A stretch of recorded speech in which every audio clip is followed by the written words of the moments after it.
গহন আনন্দ চিন্তন প্রথম ভাগে পূজ্যপাদ মহারাজজি আমাদের কর্ম নিয়ে আমাদের বিশেষ কিছু উপদেশাবলী দিলেন, যা শ্রীমদ্ ভগবদ্ গীতায় শ্রীকৃষ্ণ সবার উদ্দেশ্যে, বিশেষ করে অর্জুনকে উদ্দেশ্য করে বলেছিলেন।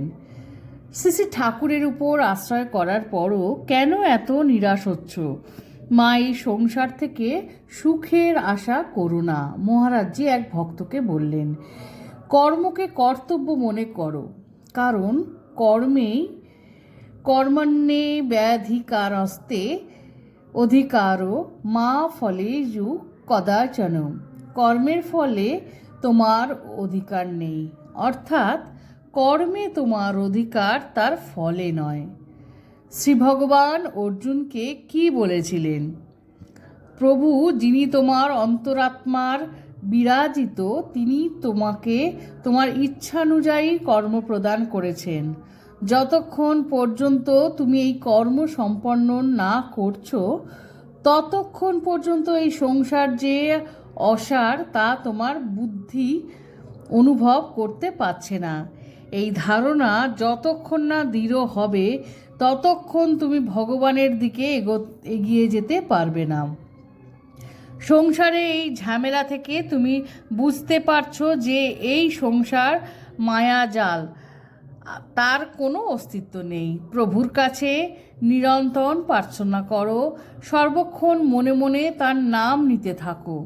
এই বলে গেলেন পূজ্যপাদ মহারাজজি। আর মহারাজজি আরও পরিষ্কার করে দিলেন, আমাদের কর্মের উপর আমাদের কোনো দায়বদ্ধতা যেমনই আছে, তেমনই নেই কোনো অধিকার। অর্থাৎ আমরা কর্ম করে যাব আমাদের কর্তব্য হিসাবে, ফলের আশা না করে।